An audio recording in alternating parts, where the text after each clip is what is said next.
Boa noite a todos. Sejam muito bem-vindos. Quem está pela primeira vez ou que já continua vindo a nos dar essa maravilha de presença e iluminação. Somos muito gratos, nós aqui da Marina Longoni. Hoje eu vou ler um trechinho do capítulo 13. Que a mão esquerda não saiba o que faz a sua mão direita. Falamos sobre a piedade, escrito por Michel, na cidade de Bordeaux, em 1862, esse texto. Capítulo 17. A piedade. A piedade é uma virtude que mais aproxima os homens dos anjos, pois ela é irmã da caridade que vai conduzi-los a Deus. Deixe que o coração de vocês se comovam diante das misérias e do sofrimento dos seus semelhantes. As lágrimas que derramam por esses infelizes são como um bálsamo que aplicam sobre as suas feridas.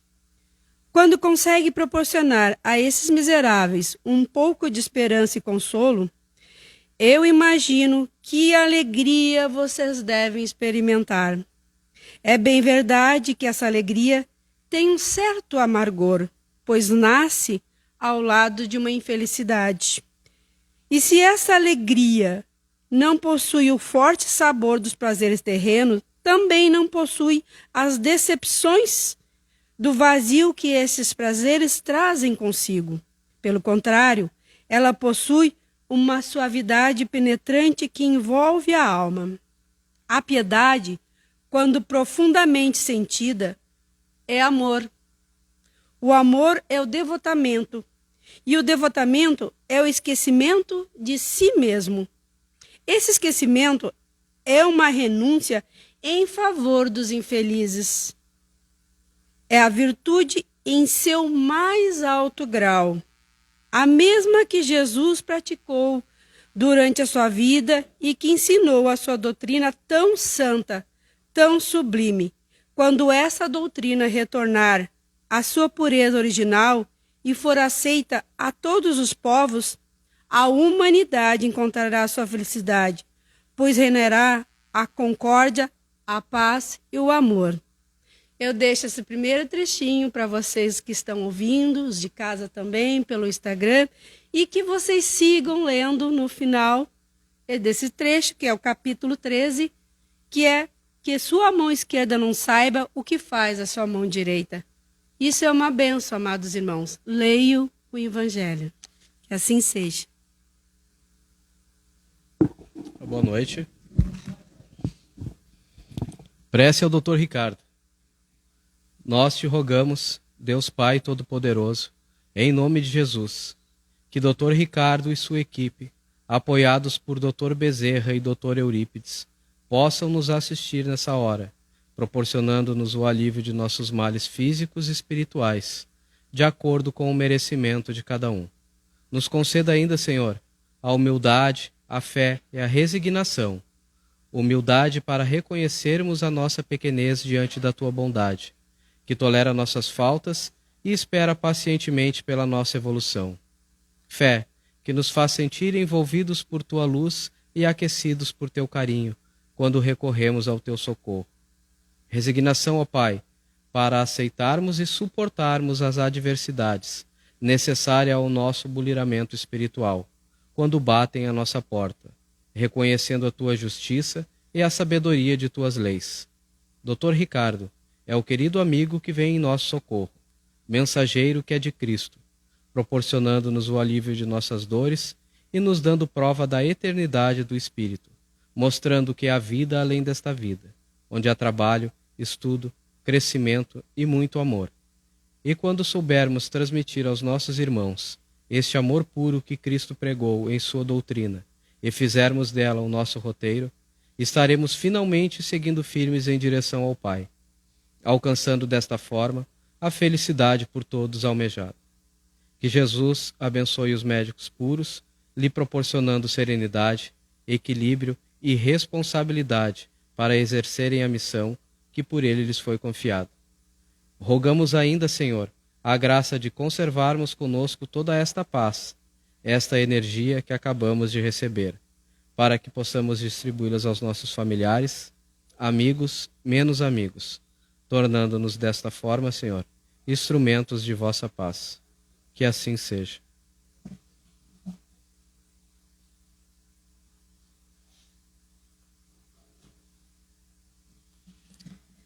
E como esse dia de hoje, abençoados sois cada um que veio hoje aqui a essa casa, depois do dia de ontem, que a nossa Mãe Natureza manda-nos recados, tenhamos mais fé, mais piedade, sejamos mais caridosos conosco mesmo, e a vida tornar-se-á cada vez melhor.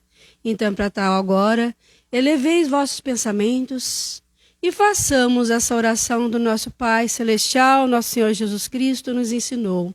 Pai nosso que estais nos céus, santificado seja o vosso nome. Venha a nós o vosso reino, seja feita a vossa vontade, assim na terra como nos céus. O pão nosso de cada dia nos dai hoje. Perdoai as nossas ofensas, assim como nós perdoamos a quem nos tem ofendido. E não nos deixeis cair em tentação, que assim seja. Vamos agora receber nosso querido irmão José Luiz, falando sobre homens de bem. Seja bem-vindo, mano.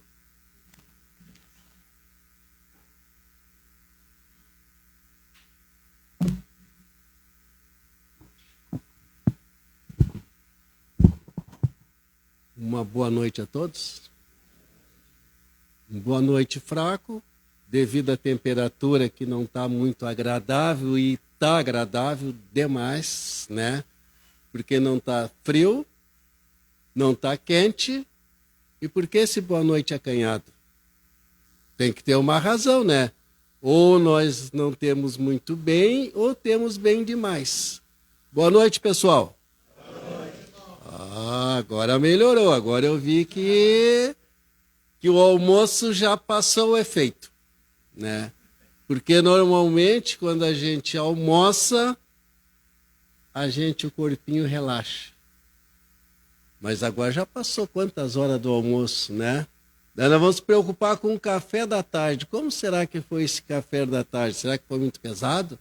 Talvez não. Pessoal, é uma alegria muito grande quando nós temos a oportunidade de estarmos aqui conversando sobre o Evangelho segundo o Espiritismo, que é o nosso livro de cabeceira, né? O livro dos Espíritos nós estudamos, né? Que é perguntas e respostas se torna um pouco mais fácil. Depois nós temos o livro dos médiuns, e depois nós temos o Evangelho, ao qual nós gostamos de trabalharmos eles, todas as nossas doutrinárias, a qual nós o façamos, nós sempre procuramos fazer do Evangelho. Porque se nós falarmos do Evangelho, não tem dúvidas, porque qualquer um de nós que tenhamos o nosso Evangelho em casa, nós possamos depois dar uma olhadinha para ver se realmente o que mais nós possamos acrescentar para a nossa melhora. Porque tudo é para a nossa melhora. É que muitas vezes nós nos degradamos conosco mesmo porque nós queremos algo e ainda não somos merecedores. Temos que dar tempo ao tempo. E o nosso trabalho da noite de hoje é do livro do Evangelho segundo o Espiritismo, capítulo 17, Sede Perfeito. E nesse capítulo nós temos caracteres da perfeição. O homem de bem, que é aquele com a qual nós vamos trabalhar na noite de hoje. O homem de bem, os bons espíritos, parábola do semeador. E daí nós temos a instrução dos espíritos, e na instrução dos espíritos nós temos o dever, a virtude, os superiores e os inferiores, o homem no mundo e cuidar do corpo e do espírito. Esse nós temos no capítulo 17, sede perfeita. E para nós darmos uma iniciada no nosso trabalho da noite de hoje, nós temos o homem de bem. E só, com licença, só para lermos um parágrafo desse capítulo, desse nosso tema, nos diz assim: o verdadeiro homem de bem é o que cumpre a lei de justiça, de amor e de caridade, na sua maior pureza. Olha, para nós chegarmos a esse nível, quantas reencarnações nós vamos ter que passar. Porque se nós quisermos que nessa reencarnação nós vamos atingir esse estágio, nós nos enganamos. Porque se nós já tivéssemos atingido esse estágio de homem de bem, homem e mulher, né? Porque senão, de repente, as mulheres vão ficar olhando só para os homens assim, viu? Isso é para ti. Não, isso é para ti. Não, é para homens e mulheres, tá, gente? Então, fica de acordo, né? Porque realmente, como somos espíritas que em algumas reencarnações nós nascemos como mulher, os homens, e as mulheres nasceram como homens. Então, é para nós todos. Então, quando nós atingimos a justiça no amor e na caridade, que, por exemplo, qual o verdadeiro sentido da caridade, como entendia Jesus? Benevolência para com todos. Pergunta 886 lá do Livro dos Espíritos. Benevolência para com todos. Não só para o meu pai, para minha mãe, não. Benevolência para com todos. Nós sabemos que é um todos, então essa é a benevolência para com todos. E indulgência para imperfeições alheias, né? Porque nós não somos perfeitos. Então nós temos que ter indulgência para aquelas pessoas que não pensam igual a nós, não agem igual a nós e não atingem o mesmo patamar igual a nós. Então nós temos que ter indulgência, porque muitas vezes nós temos uma aptidão para fazer determinada tarefa. Mas o outro não tem a mesma aptidão para fazer aquela tarefa. Então não seremos nós que vamos julgar ele, que ele tem que fazer igual a nós. Todos nós não somos filhos do mesmo pai? Somos. Ele não nos deu a inteligência, o livre-arbítrio? Ele nos deu. E nos criou todos simples e ignorantes. Nos criou todos iguais. É que muitos aproveitaram as reencarnações anteriores e foram progredindo, foram evoluindo. Mas todos nós nascemos simples e ignorantes, porque senão o pai não seria justo. Ele ia dizer assim, para o José Luiz eu vou dar isso, para o Pedrinho eu vou dar isso. Ele seria justo? Então ele não seria justo, porque ele estaria dando vantagem para uns em desmérito de outros. Então, todos nós fomos criados simples e ignorantes, com a proporção do bem e com a proporção do mal. Isso aí não é que Deus criou nós para fazer o mal, ou Deus criou nós para fazer o bem. Ele deixou, por isso que ele nos deu os livre-arbítrio, para nós decidirmos o que faremos dessa reencarnação, a qual viemos nós para progredirmos e evoluirmos. Porque o espírito não retrógrada. Agora ele pode estacionar. Se nós não fizermos nada, ele pode estacionar. Porque muitas vezes nós dissemos, eu não faço bem, eu não faço mal. Não faz o bem. Qual a vantagem? Também não temos vantagem nenhuma. Se ele interroga a consciência sobre os seus próprios atos, se ele interroga a consciência sobre os próprios nossos atos, lá no Livro dos Espíritos, pergunta 621, que nos diz onde está escrita a lei de Deus. E os espíritos superiores respondem o quê? Na consciência. Então, todos nós temos a consciência. Todos nós temos a consciência.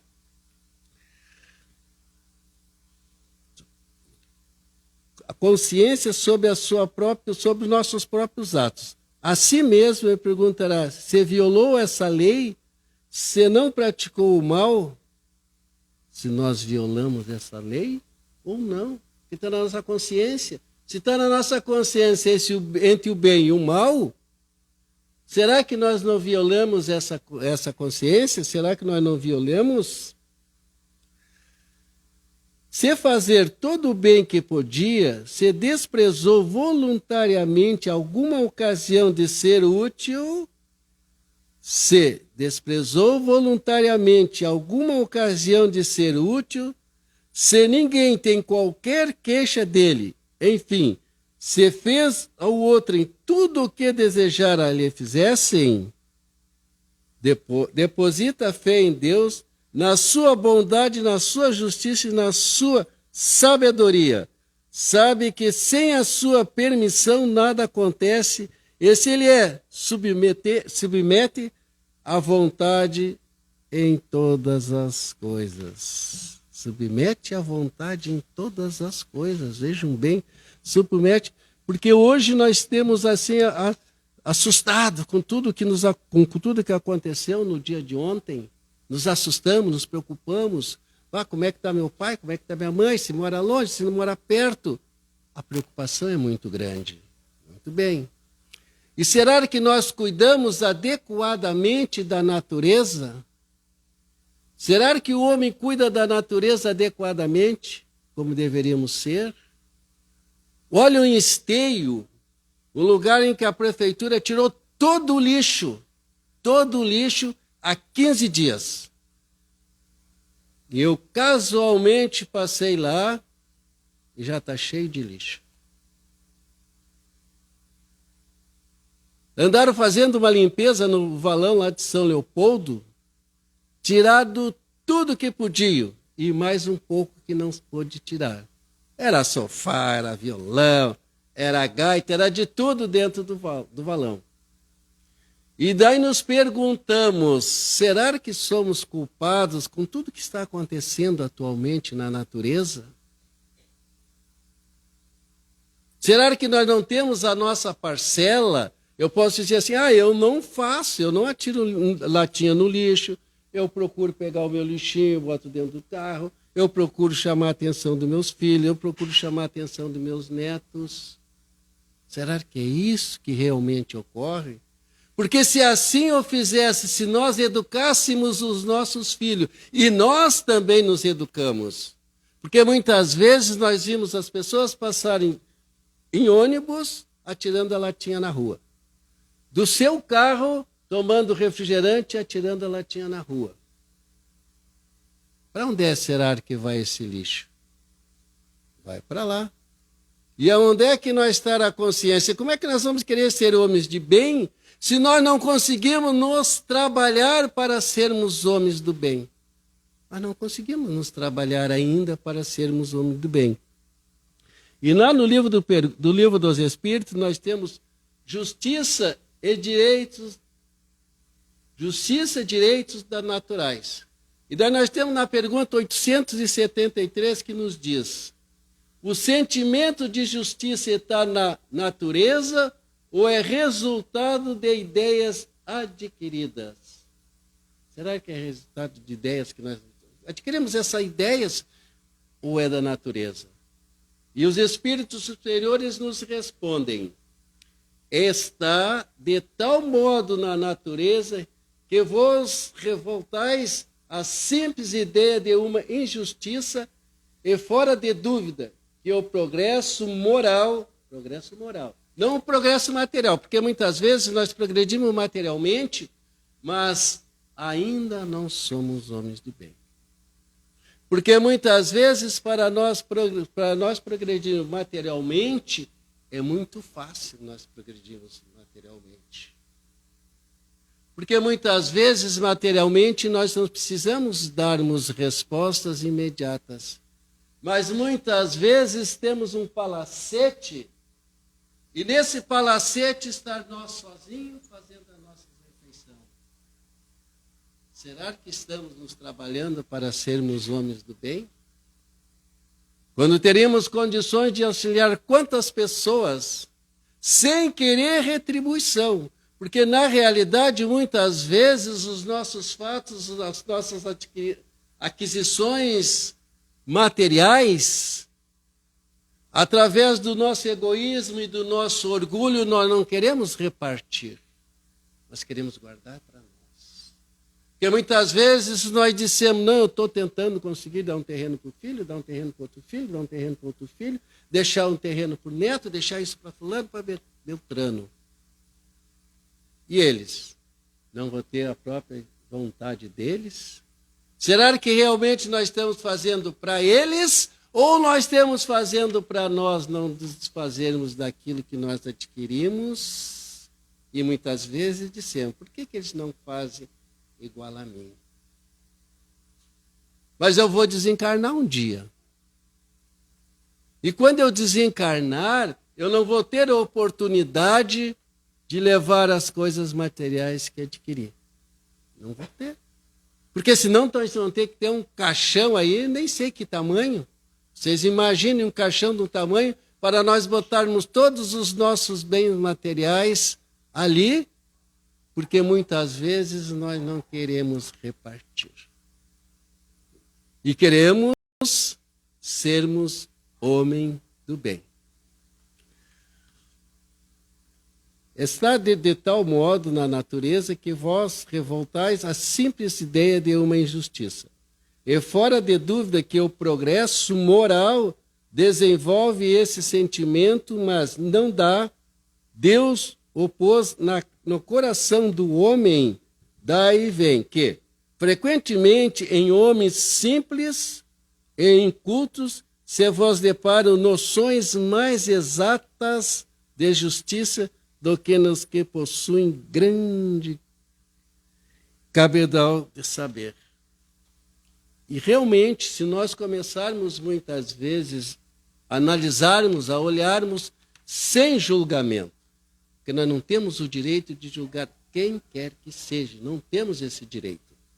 Mas muitas vezes, quando temos posses, nós nos tornamos um pouco mais vaidosos. Nós nos tornamos um pouco mais orgulhosos. Nós nos tornamos um pouquinho mais egoístas. Nós não gostamos muito de repartir os nossos bens. A passo que aquela pessoa que muitas vezes não tem, inculta, ela tem um coração maravilhoso. Se nós chegarmos e pedirmos para ela, tu vai ali fazer um favor para mim, ela não pensa duas vezes. Ela vai lá e faz. Fulano, pai, eu estou com um problema lá em casa. A primeira coisa que ela faz, eu vou lá te ajudar. E vai lá e ajuda. Agora, nós muitas vezes, dependendo da nossa posição, nós sempre, eu vou ali, eu vou me sujar, eu não vou poder fazer, eu não posso fazer força, eu tenho problema no joelho, eu tenho isso. Nós vamos colocar 1001 obstáculos. Então se torna cada vez mais difícil. Mas nós queremos sermos um homem de bem. Nós queremos fazer tudo aquilo que nós possamos, mas tem que ser de coração. E nós vamos lá na pergunta 892. 892 também do livro do Espírito, que nos diz: quando os filhos causam desgostos aos pais, vejam bem, quando os filhos causam desgosto aos pais, não tem este desculpa para o fato deles não dispensarem a ternura de que os fariam objeto em caso contrário? Não faríamos objeto caso contrário? E os espíritos superiores nos respondem, porque os espíritos superiores, eles não são de tapar o sol com a peneira. Simplesmente eles dizem a real. Por isso eles são superiores, porque eles já passaram por tudo isso que nós estamos passando, eles já passaram. Inclusive o nosso anjo da guarda, ele é o espírito mais evoluído que nós, e nós muitas vezes não pedimos a ele auxílio quando nós temos em dificuldades. Por que não pedimos? Muitas vezes pedimos a Deus, eu vou direto ao superior. Ele tem os comandados deles. Ele já nos enviou Jesus. E nós muitas vezes não vamos até Jesus. Não vamos até o nosso anjo da guarda. Queremos ir a Deus. E muitas vezes não somos atendidos ainda, porque nós não estamos merecendo. Porque se nós estivéssemos merecendo, eles nos atenderiam. Se nós fôssemos merecedores, nós não estávamos reencarnados de novo nesse mundo de prova e expiação. Porque nós estamos nesse mundo de prova e expiação, porque todos nós rodamos na prova. E como rodamos na prova, nós temos que repetir o ano. Quantas reencarnações nós temos repetindo? E hoje nós temos a oportunidade de aprendermos através do Evangelho sermos homens de bem. Temos condições de aprender. Não aprendemos porque muitas vezes não queremos. Porque muitas vezes nós somos acomodados. Porque muitas vezes nós queremos as coisas tudo pronta, sem nós fazermos o mínimo esforço. Principalmente na parte moral. Principalmente na parte religiosa. Porque muitas vezes temos as 5 obras, nós espíritas, falam para nós espíritas. E nos perguntamos, vem cá, tu já leu o Céu e o Inferno? Eu nem sabia que tinha esse livro. Vem cá, tu já leu a Gênese? A Gênese. Nós espíritas, nós temos que conhecer as 5 obras básicas, sim. Porque muitas vezes nós, nada contra os romances, nós lemos romance, mas ainda não lemos o livro dos Espíritos, ainda não lemos o livro dos Médiuns, ainda não lemos o Evangelho, só quando nós temos meio, assim, não estamos muito bem, temos meio desconfortável, daí nós pegamos assim, vou dar uma lidinha, cara. Uma pessoa falou que é um livro de cabeceira, eu vou dar uma lida. Mas eu não estudo o Evangelho. E se nós estudarmos o Evangelho, nós vamos ver que maravilha de livro é o Evangelho segundo o Espiritismo. Basta nós estudarmos. Mas muitas vezes nós só lemos, e não paramos para analisar muitas vezes. Esses livros de espírita são muito difíceis, têm um vocabulário muito ruim. Pega-se um dicionário. Lemos com o dicionário em mãos. Porque no momento que nós lermos com o dicionário, nós vamos ver o sentido da palavra e vamos ver o complemento daquela frase. Porque muitas vezes, se nós não entendemos uma letra, foi-se o Evangelho, fosse a frase, não entendemos. Então, vamos pegar o Evangelho, vamos pegar um dicionário. Mas o tempo vou perder um tempo. Mas nós queremos chegar melhor, nós queremos ser homens de bem. E se nós só vamos chegarmos a ser homens de bem, quando nós fizermos tudo aquilo que nós possamos fazer, quando nós fizermos a nossa análise do nosso dia, o que fiz eu no dia de hoje? Quantas pessoas eu auxiliei no dia de hoje? Quantas pessoas eu lembrei no momento e fiz uma prece? Quantas pessoas que existem ao meu redor, da minha família? E eu fico muitas vezes, meses e anos, sem vê-los, morando às vezes na mesma cidade. E nós não vamos visitá-lo, mas nós queremos ser homens de bem. E nós só vamos nos tornar homens de bem quando realmente nós fizermos todas essas coisas, fazer a nossa análise, para sabermos realmente como nós estamos nos conduzindo para chegarmos ao homem de bem. É fácil? É muito difícil. Se nós já temos dizendo que é difícil, se complica mais. Agora, se nós dissermos, olha, eu acredito que seja um pouco difícil, mas eu vou tentar. Eu vou começar a estudar. Porque o momento que nós começamos a estudar, abre-se um leque. Daí nós vimos que nada é injustiça. Tudo tem uma razão de ser e tudo tem seu porquê. Tudo. Porque nada fica sem resposta. perante a Deus, perante a Jesus, nada. E o momento que nós conhecermos a doutrina espírita, nós vamos parar um pouco de nos queixarmos. Vamos parar. Porque nós vamos começar a conhecer que realmente tudo está em nós. Tudo.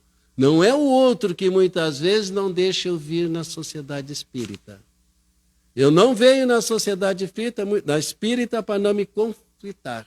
Mas como é que é as minhas atitudes se eu vir para a casa espírita? Como é que é a minha atitude? Eu vou continuar o mesmo José Luiz ou eu vou mudar as minhas atitudes? Se o José Luiz tinha a mania de chegar em casa, tirar sapato, tirar para tudo quanto é canto, era roupa, e a coitada da esposa ia lá. Daí o José Luiz começou a estudar a doutrina espírita e disse que ele tem que ser disciplinado, tem que ser organizado. Daí ele começa a guardar a sua roupinha, ele começa a guardar o seu calçado. Roupa suja ele bota num lugarzinho.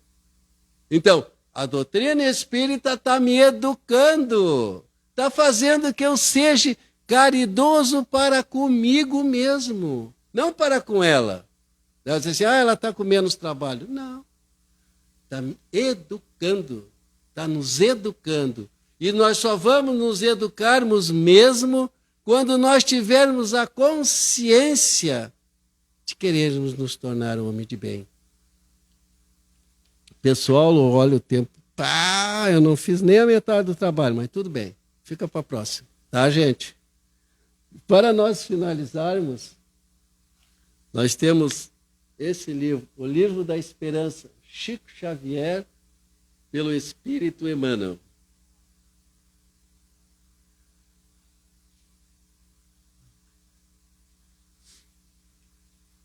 Conceito do bom. Desculpa. Conceito do bem. Senão a gente sair fazendo bondade aí. Não, é conceito do bem. Sede vós, pois, perfeitos, como é perfeito o vosso Pai que está nos céus. Está lá Jesus, está lá em Mateus, capítulo 5, versículo 48. E tem mais. O verdadeiro homem de bem é o que cumpre a lei de justiça, de amor, de caridade, na sua maior pureza. Na sua maior pureza. Está lá no capítulo 17, versículo 3. Toda vez que ouças alguém referindo-se ao bem ou ao mal de alguém, procura discernir.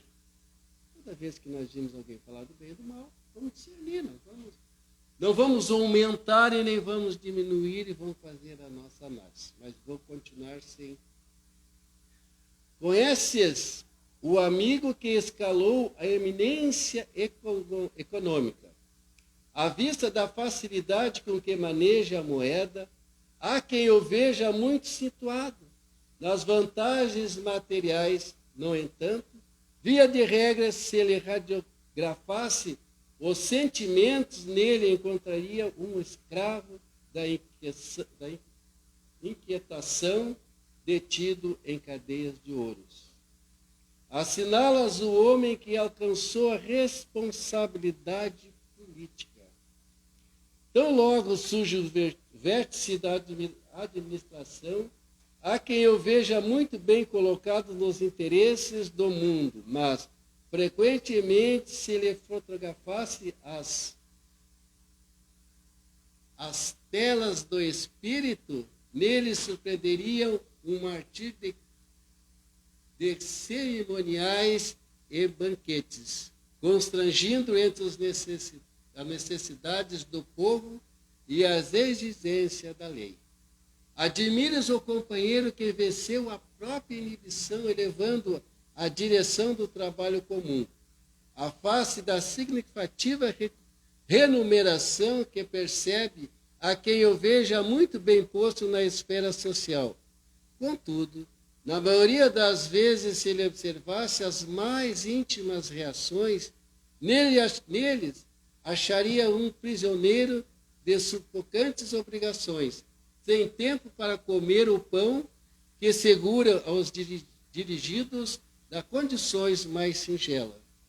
Elogia o cientista que fornece ideias de renovação e conforto. Ao fitá-lo sob os laurais da pluralidade, há quem eu veja muito bem classificado na galeria da fama.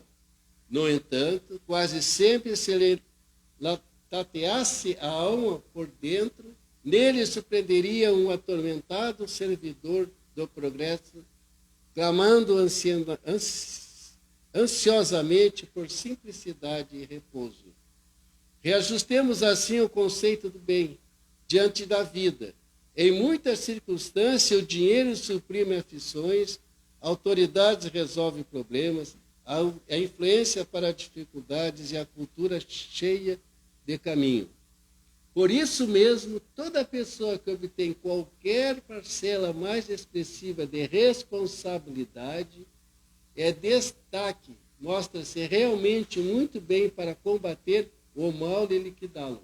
Entretanto, caso venha utilizar-se dos bens com que a vida lhe enriquece, as mãos apenas para cuidar do bem de si mesmo, sem qualquer preocupação na garantia do bem, devido aos outros, seja onde seja, semelhante criatura estará simplesmente bem mal.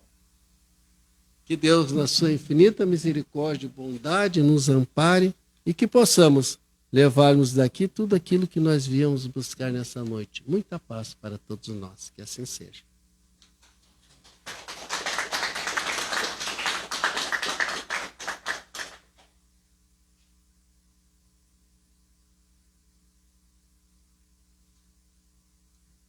Boa noite, queridos amigos. Bom estarmos todos juntos aqui, né? Apesar de ontem, né? E ouvindo o que nosso querido irmão falou e a nossa irmã a respeito da Mãe Natureza e a respeito do homem de bem, né? Esse evangelho nós temos tudo na mão para nos tornarmos pessoas melhores. E cada capítulo nos leva a um crescimento, né? A uma forma de raciocinar, de maneira que aos poucos a gente vai seguindo aquele caminho, né? Tornando-se um homem de bem. E a Mãe Natureza também nos dá, né? Nos dá a oportunidade de até nós revermos os nossos conceitos, né? Quanto à espiritualidade, quanto à fé, quanto à oração. E eu comento isso porque comigo também aconteceu. Passei varrendo a água, né, até as 4 da manhã, porque passou umzinho que levou um pouco das telhas ali e começou a gotejar. E aí, hoje de tarde, eu saindo encontrei uma pessoa conhecida minha, muito amigo meu. Aí começamos e tal, né, e ele sabe que eu sou espírita, as coisas todas. E aí perguntou e eu disse a ele, né? Não, aconteceu assim, assim, tudo comigo, né? Aí ele olhou e disse, no mínimo tu estava agradecendo, né, Solon? A Deus por isso. Eu digo, claro que estava agradecendo. Ah, para, também não consigo entender. Tudo que aconteceu, tu ficou até essa hora varrendo tua casa do papai e tu agradecendo?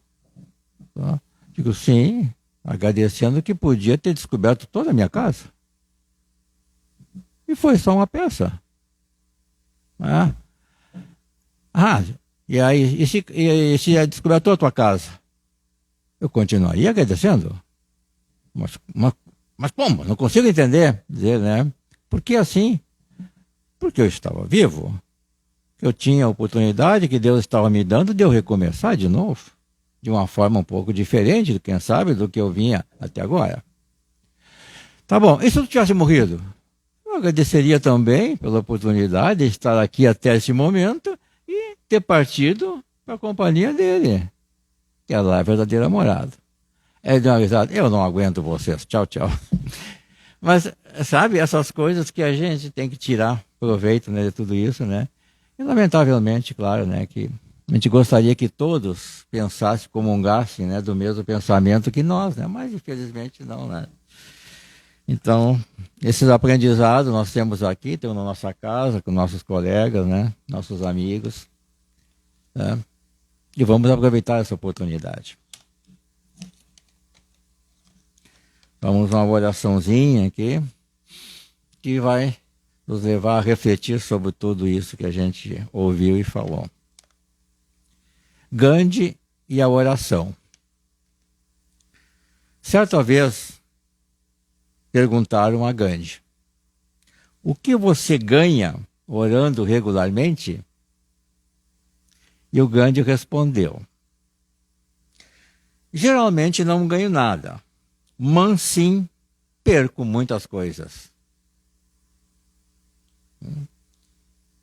E citou tudo o que perdeu orando a Deus regularmente. Aí diz a pessoa: eu não consigo entender que tu reza e tu perde. Então o Gandhi explicou que ele perdeu. Orando, eu perdi o orgulho, perdi a arrogância, perdi a ganância, perdi a fadiga, perdi a minha raiva, perdi a luxúria, perdi o prazer de mentir, perdi o gosto pelo pecado, perdi a impaciência, perdi o desespero e perdi o desânimo. Às vezes oramos, não para ganharmos algo, mas sim para perder coisas que não nos permitem crescer espiritualmente.